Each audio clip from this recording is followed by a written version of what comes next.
Whether you like, love, or hate the Colorado Buffaloes, they are without a doubt one of the most interesting teams in all of college football. What's up, boss? You believe now? We ain't got next. We got now. Give me my theme music. After last season started out with a bang, winning 3 straight, an amazing win over TCU, a dominating win over Nebraska, and an overtime thriller against in-state rival Colorado State, the Buffaloes were one of the most hyped teams in college football. Week 1, you didn't believe.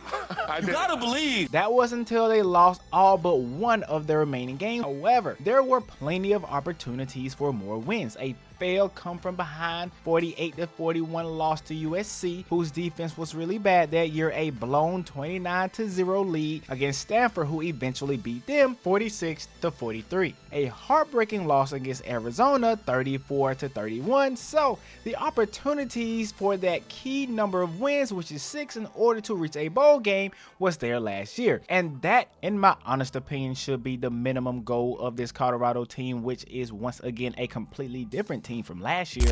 The 2023 and 24 cycles, Colorado took 94 kids out of the portal. Ole Miss took 47. FSU took 29. To take it a step further, in the 2023 portal cycle, Colorado took 52 kids. That is more than the second, third, and fourth teams combined. Adding a lot of players from the transfer portal in hopes to address some of the issues that the team had last year. We learned a lot from last year. Some things good and some things bad. The offensive line was one of those bad things. The running game and the defense were also not that good. But on the flip side, the good news was Shedeur Sanders was a beast. Travis Hunter played great on both sides of the ball. And after their 26-31 win over North Dakota State, the truth of the matter is that these good things and the bad things that we learned last year seem to be the same thing that they're going to have to deal with this year. Even though it's only week 1, there is more ball to be played, but we have to talk about our concerns after this one game. A game that was amazing, thrilling. It was everything that needed to happen for a week 1 presentation of college football.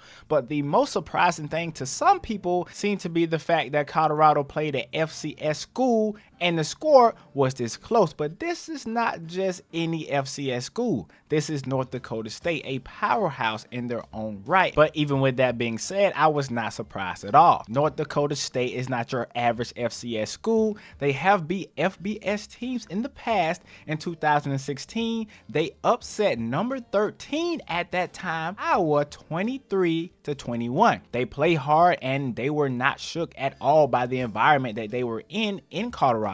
Their QB, Cam Miller, is someone who has been solid for them for a while now. He would not be rattled at all during this game. So coming into this, I wasn't expecting them to just lay down and allow the crowd or Colorado to intimidate them at all. And despite them being a FCS school, this game was very much anticipated because of the excitement that Colorado brings. And this game did not disappoint at all. It was back and forth early with Griffin Carosa kicking a 36-yard field goal to start it off for North Dakota State. And although they only got 3 points, that drive looked very easy. It seemed that North Dakota State was going to be able to get everything that they wanted when it came to going head-to-head with this Colorado defense. But that Colorado offense was just too much for them to handle. Shedeur Sanders would throw a 41-yard touchdown pass to Travis Hunter. The corner for North Dakota State missed a tackle in the open field, and it was bye-bye after that. But much like the first drive, North Dakota State would move the ball fairly easy and would get 6 this time instead of 3. This time off of a Cam Miller pass to Joe Stoffel. Neither defense played great in the first half, as we would see a defensive breakdown by North Dakota State, which led to a 69-yard pass completion from Shedeur Sanders to J.C. Horn, who had 7 receptions for 198 yards and a touchdown in this game. And big shout out to him because he was a baller the entirety of this game. This touchdown in particular gave them the lead after the first quarter. Both QBs at this time would have over 100 yards passing in the first quarter alone. Cam Miller would kick it off in the second quarter for us on the ground with a 7-yard run, which was facilitated by this. Number 50 lined up in the neutral zone.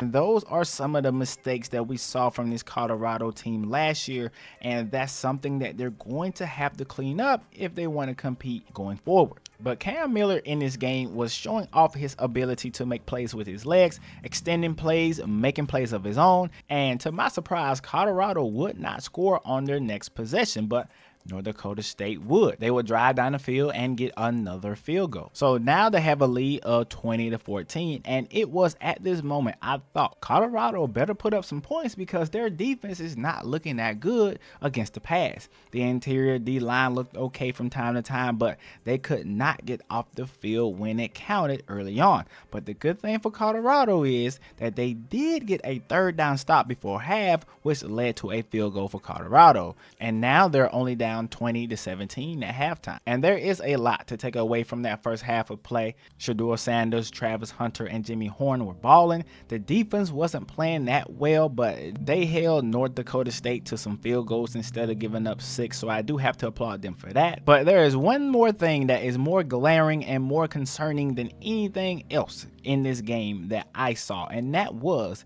the inability to run the ball, which will come up a little bit later in this game, in a play where the Colorado Buffaloes could have ended this game early. And that is why I want to give the defense a little grace here. They only allowed 6 points in the second half, and speaking of the second half, it would showcase one of the craziest interceptions I have seen in a while.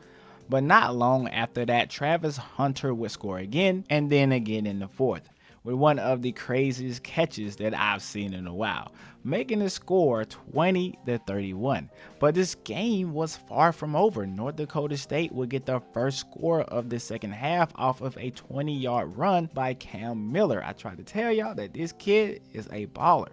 He was balling in the first half and would not go down without a fight.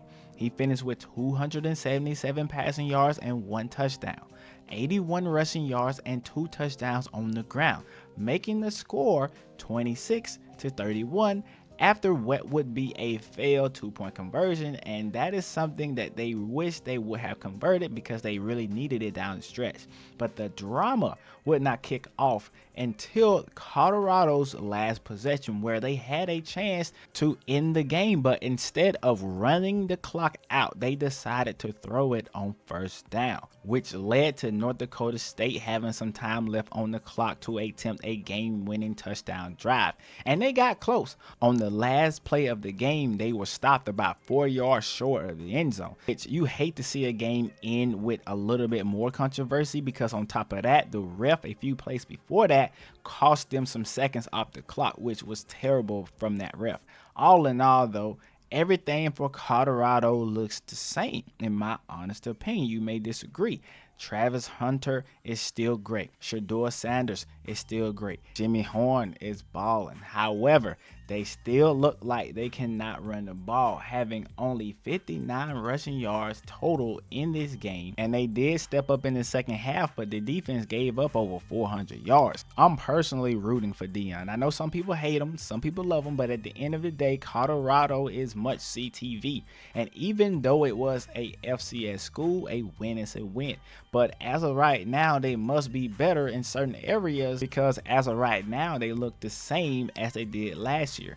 It's going to require the heroics of Shedeur Sanders. And in his game, he went 26 for 34, 445 yards, 4 touchdowns, and 1 interception. But just like I said, that interception was crazy. The heroics of Travis Hunter, a guy they are relying heavy on, a guy who is tacking on a lot of time because he is playing both ways. He finished the game with 7 receptions, 132 yards with 3 touchdowns. And with all the new key pieces, it's going to be interesting to see if they can get better in a way that the team last year simply could not. And even with all of that being said, let's give a big shout out to North Dakota State, because they laid it all out there, and Cam Miller probably put himself on the radar of certain teams who probably didn't even know he existed at first. So it's going to be interesting to see how the rest of his college career and hopefully NFL career go. But with all of that being said, let me know what you guys think about this Colorado team. Don't forget to like, comment, and also sub if you have not already. And with that,